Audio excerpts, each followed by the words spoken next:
Confusion बनाया गया है उतना एक्चुअली है नहीं। हमें बचपन से सिखाया गया है कि कम खाओ, ज्यादा दौड़ो, पसीना बहाओ और वजन अपने आप घट जाएगा। अगर ये लॉजिक सही होता तो आज सबसे फिट वो लोग होते जो सबसे ज्यादा मेहनत करते हैं। लेकिन रियलिटी ये है कि सबसे ज्यादा मेहनत करने वाले भी अक्सर वेट लॉस में स्ट्रगल करते हैं।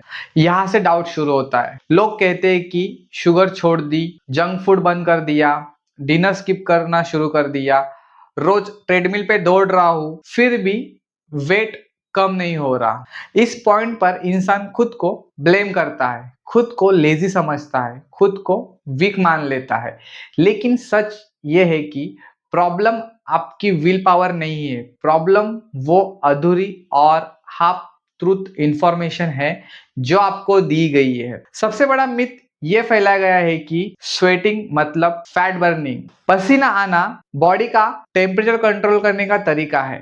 फैट लॉस से उसका डायरेक्ट कनेक्शन नहीं होता। आप सोना में बैठकर भी पसीना निकाल सकते हो, लेकिन उससे फैट लॉस नहीं होता। फिर भी लोगों को यही सिखाया गया है, जितना ज्यादा पसीना उतना ज्यादा रिजल्ट। इस वजह से लोग खुद को अननेसेसरी पनिश करते हैं। अब बात करते हैं कार्डियो। कार्डियो जरूरी है, लेकिन कार्डियो को वेट लॉस का भगवान बना देना सबसे बड़ी गलती है। रोज रोज लंबा कार्डियो करने से कैलोरीज बर्न होती है, लेकिन साथ में मसल भी बर्न होता है। मसल जितना कम होगा, मेटाबॉलिज्म उतना ही स्लो होगा, और मेटाबॉलिज्म स्लो होगा तो फैट लॉस और मुश्किल हो जाएगा। फिर आप बोलते हो कि वेट जल्दी घटा था, पर अब क्यों नहीं घट रहा, जबकि उसने खुद अपने शरीर की फैट बर्निंग कैपेसिटी कम कर दी होती है। फिर आ जाता है खाना। वेट लॉस के नाम पर लोगों को खाने से डराया जाता है। रोटी मत खाओ, चावल मत खाओ,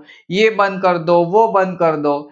लेकिन शरीर को न्यूट्रिशन की जरूरत होती है, डर की नहीं।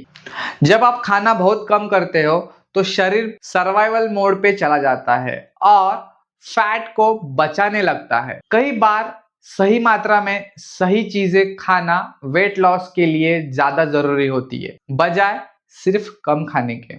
वेट लॉस असल में कैलोरीज का ही गेम है, लेकिन सिर्फ नंबर्स का नहीं, क्वालिटी का भी होता है। अगर एक तरफ 300 कैलोरीज का जंक फूड है और दूसरी तरफ 300 कैलोरीज का प्रोटीन रिच मील है, दोनों शरीर में बिल्कुल अलग अलग तरीके से बिहेव करते हैं। प्रोटीन्स मसल बचाता है, मेटाबॉलिज्म को तेज करता है और आपको लंबे समय तक फुल रखता है। लेकिन ये बात शायद ही वेट लॉस प्लान में आपको साफ साफ बताते हैं।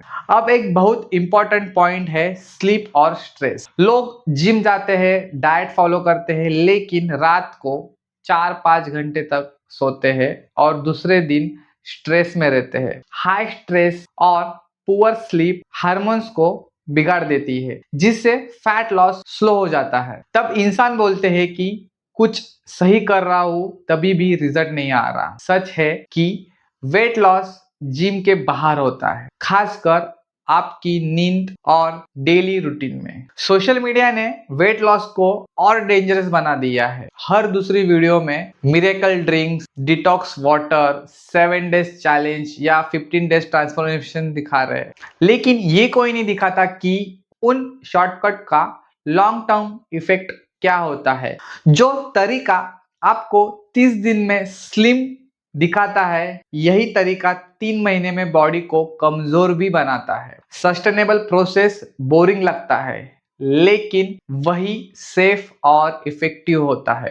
वेट लॉस कोई रेस नहीं है और ना ही पनिशमेंट है, ये एक अंडरस्टैंडिंग है अपनी शरीर की। जब आप strength training, balanced diet, proper protein, good sleep और कंसिस्टेंसी को कंबाइन करते हो, तब जाकर फैट लॉस नेचुरली शुरू होता है। मोटिवेशन से नहीं, डिसिप्लिन से, एक्साइटमेंट से नहीं, सिस्टम से। अगर आप भी स्ट्रगल कर रहे हो तो ये मत सोचो कि आप इनकैपेबल हो। इसका मतलब सिर्फ इतना है कि आपको सही गाइडेंस नहीं मिला। वेट लॉस इम्पॉसिबल नहीं है, लेकिन गलत नॉलेज इसे इम्पॉसिबल बना देता है।